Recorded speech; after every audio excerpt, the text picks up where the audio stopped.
an audio report from southern Syria and what it's like escaping from ISIS. That's coming up today on The Hot Zone. This is The Hot Zone. Engaging with the news in a whole new way, international war correspondent Chuck Holton brings insight into areas of crisis and lets you help those affected.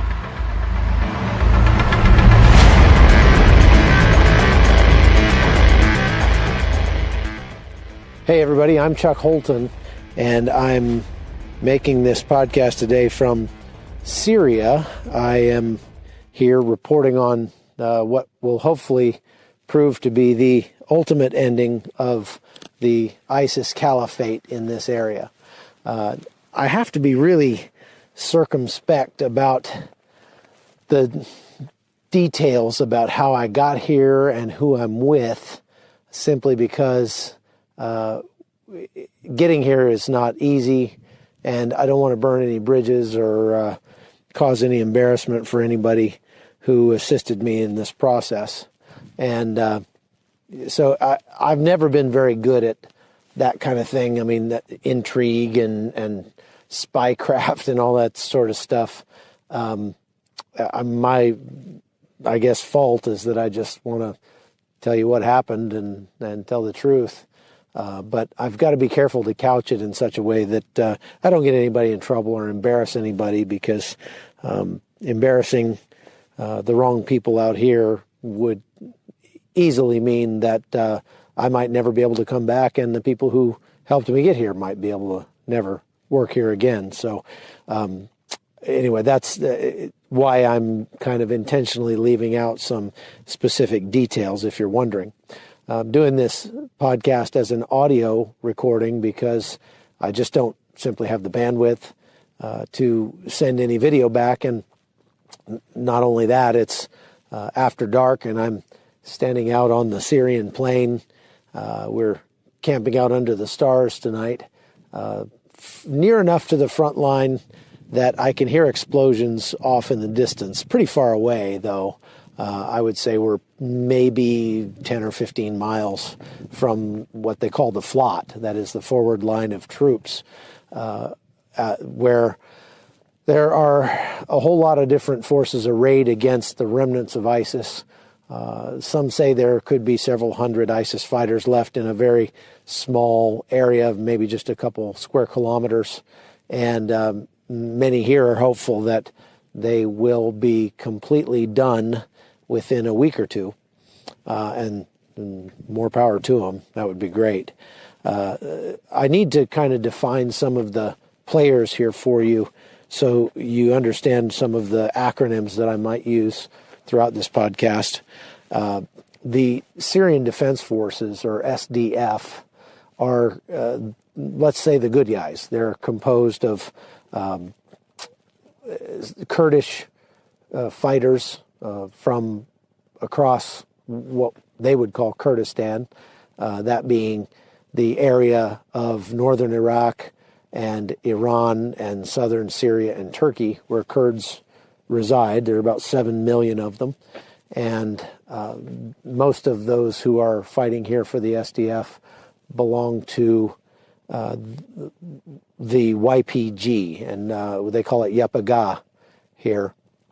That is a pretty moderate, I guess, group, one of the more moderate groups of Kurdish fighters. There's another group of Kurdish fighters called the PKK that has caused a lot of trouble for the rest of the Kurds, because they've taken a very hard line against Turkey and have committed acts of terror in that process, so that they are now considered a terror organization by both Turkey and the United States. And so that makes things a little complicated, I guess, for the SDF, because many of them share the same sentiments as far as wanting their own country and that sort of thing. But the PKK just takes a much more militant approach, and that doesn't go over well. And I wouldn't condone that in any way, shape, or form. Anytime you're blowing up innocents, as far as I'm concerned, you're a terrorist, and you don't deserve the air you're breathing. So nevertheless, I do feel for the Kurdish people. We are, we have spent a lot of time with the Kurdish people over the last, say, several years, I guess, maybe since 2009, I guess, was the first time that I came over here and reported on them. And the Kurdish people have been sort of used and abused by a lot of the other players in this region, and indeed by the United States. And we feel pretty bad about that, as a matter of fact, because the Kurds are wonderful people. They're a diverse people. They're a tolerant people. Kurdistan is one of the few places in the Middle East where Christians can live, where Druze can live, where Yazidis can live, and the other Shabak and other minority religions alongside Muslims. And the Kurdish Muslims are mostly Sunni. But I mean, that doesn't say a whole lot because ISIS is also Sunni. So there you go. Now, back to where we are today. I'm standing out under the stars in an absolutely glorious night sky. It's pretty cold out here, probably, 40 degrees maybe. It's going to be cold tonight for sure. I'll just back up a little bit and let you give you some details about how I got here. We've been in Syria for several days already. And we've been making our way toward the front lines. That is the part, it's called Deir ez-Zor, where the majority of the remnants of ISIS are holding out. And many of them have families there with them. There are even hostages in there that they've taken. And so they are mostly composed, those ISIS holdouts are mostly composed of foreign-born fighters. We're talking people from Europe, from Russia, from the former Soviet countries, Balkans, and other places around the globe. And they really cannot go home. They really can't just leave that area. They won't blend in with the local population here in Syria. And that would make it impossible for them to sneak away. And so they're stuck. Now, anybody who could sneak away probably has already done so. And as we were driving down here over the last couple of days, we drove through some areas that were decidedly hostile. You could just tell by the looks of the people that they were not excited to see us, that they were not happy to see outsiders. And just by looking at them, knowing what I know about ISIS, having seen them through telescopes in the past, they were dressed and unwashed and things, kind of like most of the ISIS fighters I've seen before. So that was a little uncomfortable.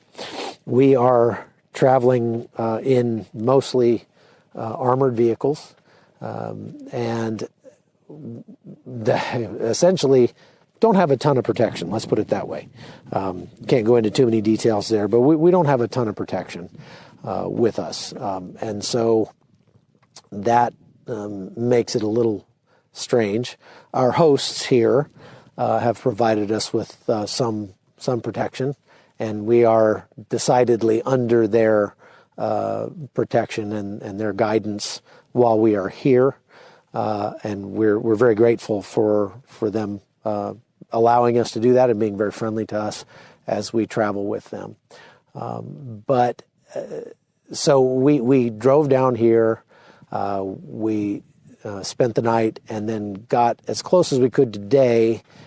We got within probably a mile or so of the Flat where the fighting was happening. And there were several hundred refugees who have fled from ISIS or gotten out of there. The only thing is, and these were all women and children. There were no, I think I might have seen just a few men, just very few men getting out. Now, every man that comes out of there at this point is assumed to have been ISIS and is treated as such. And that means that they're treated like prisoners of war, and they are processed and interrogated and that sort of thing. The ones we saw were being treated very well. they're not being abused. They're being processed like any army should process enemy combatants. And the women and children were kind of gathered up in a big open area. It's just a gigantic dirt field, basically.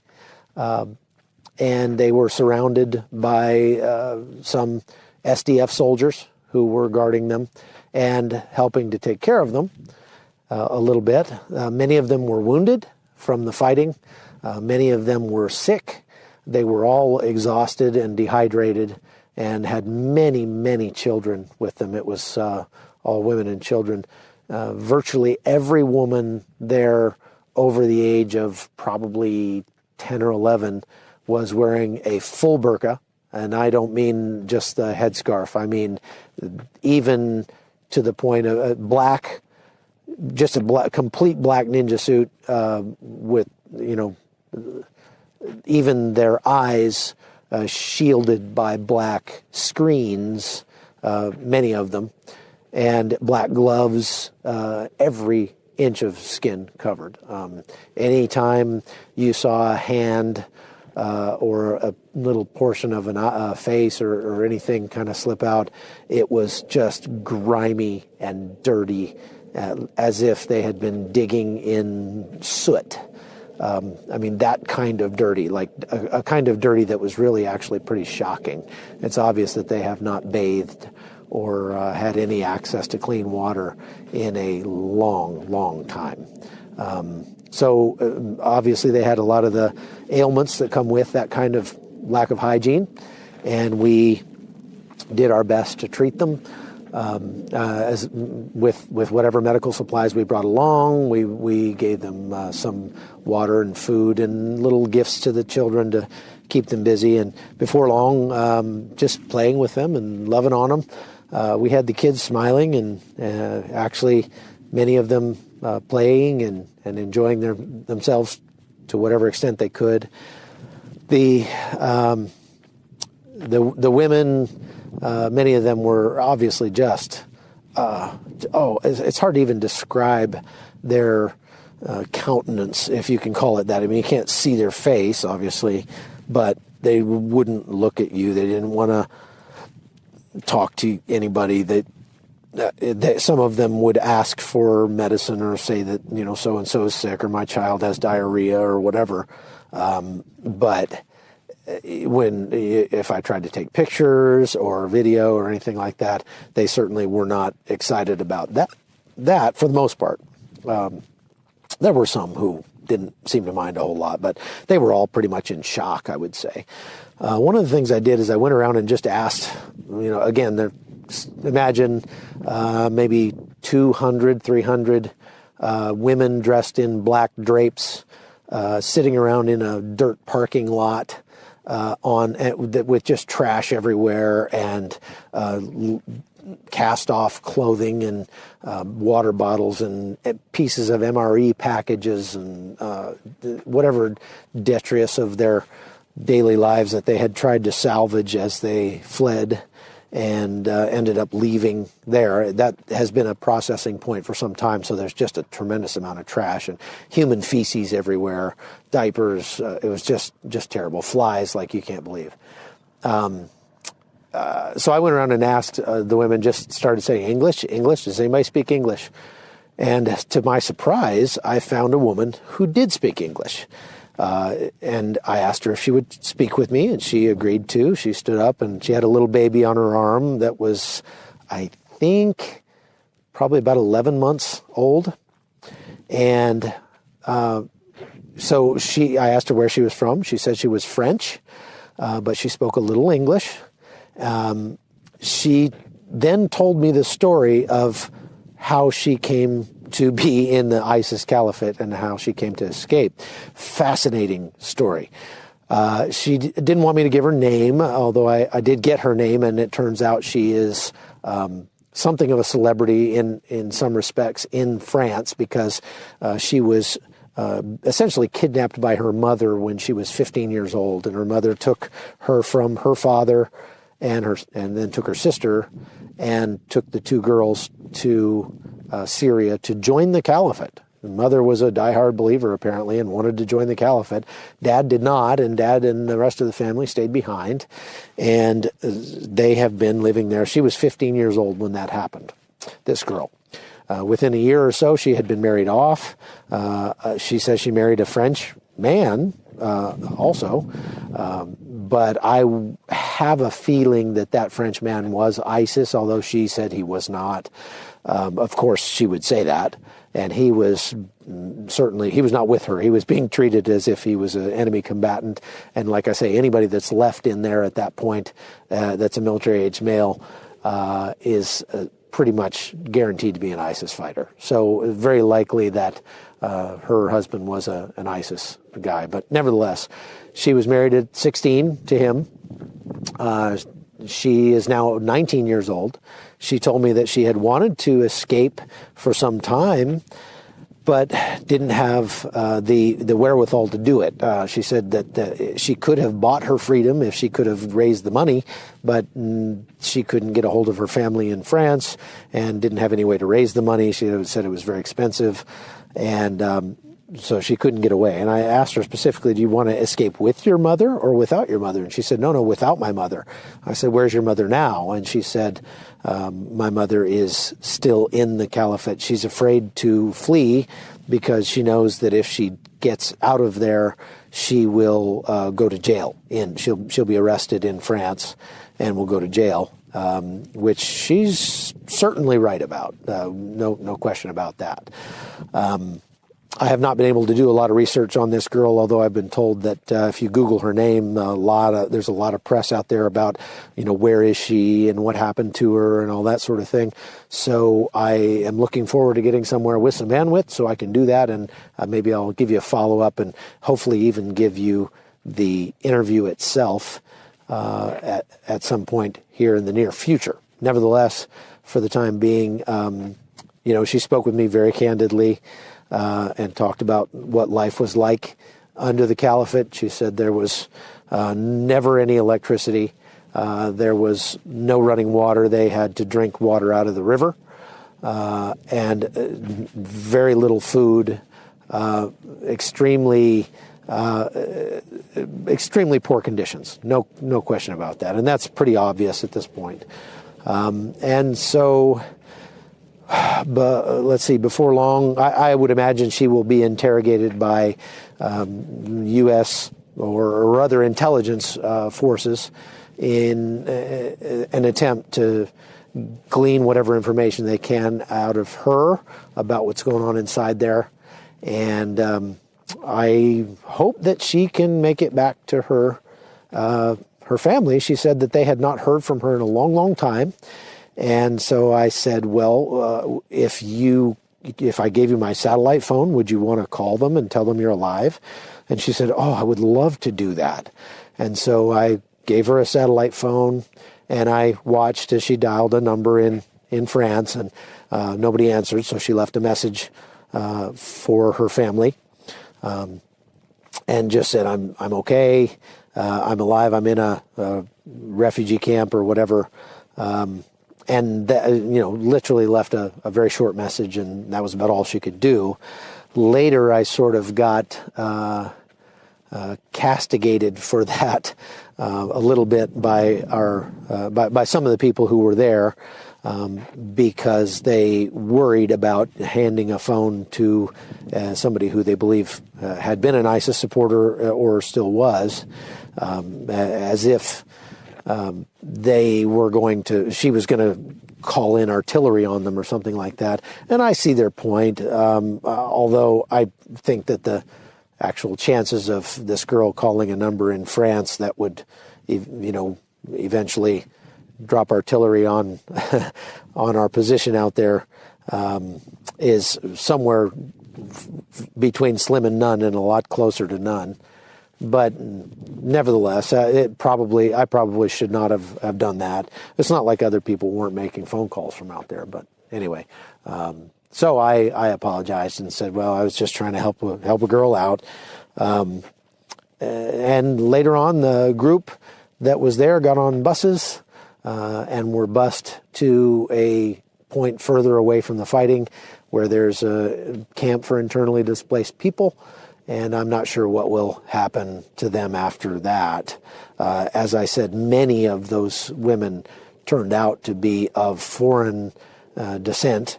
So while there were some Syrians there in that group, we were asking about their nationalities and found people from, quite a few people from Russia, a lot of people from Russia, and other Balkan states, Chechnya, places like that. And anyway, we are spending the night out here under the stars tonight and hope to position ourselves even closer to the front lines tomorrow to take a look at that and see if there's something that can be done to help the people there.